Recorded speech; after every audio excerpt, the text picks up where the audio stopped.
اسرائیل کی تاریخی حقیقت کیا ہے؟ بنی اسرائیل سے متعلق تاریخی حقیقت یہ ہے کہ انہوں نے بہت سے نبیوں کو قتل کیا، جن میں ان کے اپنے قبیلے کے حضرت زکریا علیہ السلام اور حضرت یحییٰ علیہ السلام بھی شامل ہیں۔ حضرت ابراہیم علیہ السلام کے بڑے بیٹے حضرت اسماعیل علیہ السلام تھے اور چھوٹے بیٹے حضرت اسحاق علیہ السلام تھے۔ خانہ کعبہ حضرت ابراہیم اور حضرت اسماعیل علیہ السلام نے آج سے تقریباً 4000 سال قبل تعمیر کیا تھا۔ البتہ روایت سے پتہ چلتا ہے کہ اسی جگہ پر سب سے پہلے حضرت آدم نے خانہ کعبہ تعمیر کیا تھا۔ حضرت ابراہیم علیہ السلام نے فلسطین کے علاقے بیت المقدس میں بھی عبادت گاہ بنائی۔ حضرت اسحاق علیہ السلام بھی وہاں عبادت کرتے رہے، مگر حج کے لیے وہ ہمیشہ مکہ مکرمہ میں واقع خانہ کعبہ میں جاتے تھے۔ حضرت اسحاق کے بیٹے حضرت یعقوب علیہ السلام تھے۔ اسرائیل حضرت یعقوب علیہ السلام کا لقب تھا۔ اسرائیل کے معنی ہیں عبداللہ، یعنی خدا کا بندہ۔ بنی اسرائیل ان کے قبیلے کو کہا جاتا ہے۔ حضرت یعقوب علیہ السلام کے بیٹے حضرت یوسف علیہ السلام تھے جو مصر کے بادشاہ بنے۔ بنی اسرائیل میں پھر حضرت موسیٰ علیہ السلام مصر میں پیدا ہوئے۔ ان کے بعد حضرت داؤد علیہ السلام صحرائے سینائی کے علاقے میں پیدا ہوئے، جو بعد میں فلسطین چلے گئے۔ جب حضرت داؤد علیہ السلام نے انتہائی طاقتور دیو ہیکل جالوت کو اللہ کی نصرت سے گلیل پتھر مار کر گرا دیا تو فلسطین کے بادشاہ سول نے حسب وعدہ ان کی شادی اپنی بیٹی مشل سے کر دی۔ سول کے مرنے کے بعد حضرت داؤد علیہ السلام فلسطین کے بادشاہ بنے۔ حضرت داؤد علیہ السلام کی وفات کے بعد ان کے بیٹے حضرت سلیمان علیہ السلام فلسطین کے بادشاہ بنے۔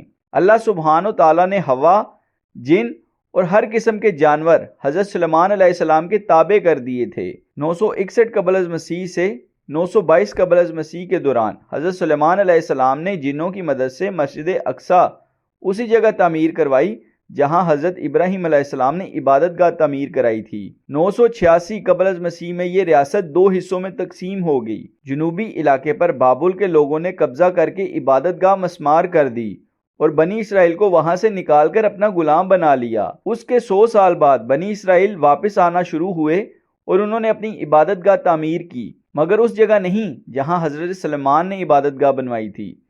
333 قبل مسیح میں سکندر اعظم نے اسے یونان کی سلطنت میں شامل کر کے بنی اسرائیل کو وہاں سے نکال دیا۔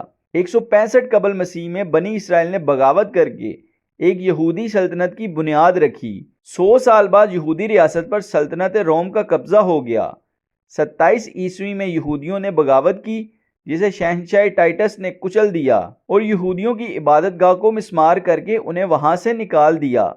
روم کے بادشاہ حیدریاں 118 اور 138 عیسوی نے یہودیوں کو شروع میں بیت المقدس آنے کی اجازت دی، لیکن بغاوت کرنے پر بیت المقدس کے شہر کو مکمل طور پر تباہ کر کے یہودیوں کو غلاموں کے طور پر بیچ کر شہر بدر کر دیا اور ان کا واپس بیت المقدس آنا ممنوع قرار دے دیا۔ 624 عیسوی تک فلسطین پر ایرانیوں کی حکومت رہی اور بتایا جاتا ہے کہ انہوں نے یہودیوں کو عبادت کرنے کی کھلی چھٹی دے دی تھی، مگر انہوں نے مسجد الاقصیٰ میں عبادت نہ کی اور عرب عیسائیوں پر بہت ظلم کیے۔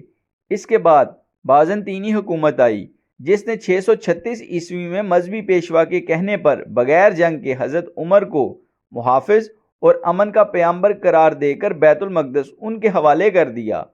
حضرت عمر نے مسجد الاقصیٰ کی تعمیر 639 عیسوی میں اس جگہ پر شروع کرائی جہاں پر حضرت سلیمان نے تعمیر کرائی تھی۔ 636 سے 1918 عیسوی تک یعنی 1282 سال تک فلسطین پر، جس میں اردن بھی شامل تھا، مسلمانوں کی حکومت رہی۔ بس اسی میں وہ عرصہ شامل نہیں جس میں صلیبیوں یعنی عیسائیوں سے جنگیں ہوئی۔ اس وقت تک یہودیوں کو فلسطین کے باہر ہوئے 1800 سال ہو چکے تھے۔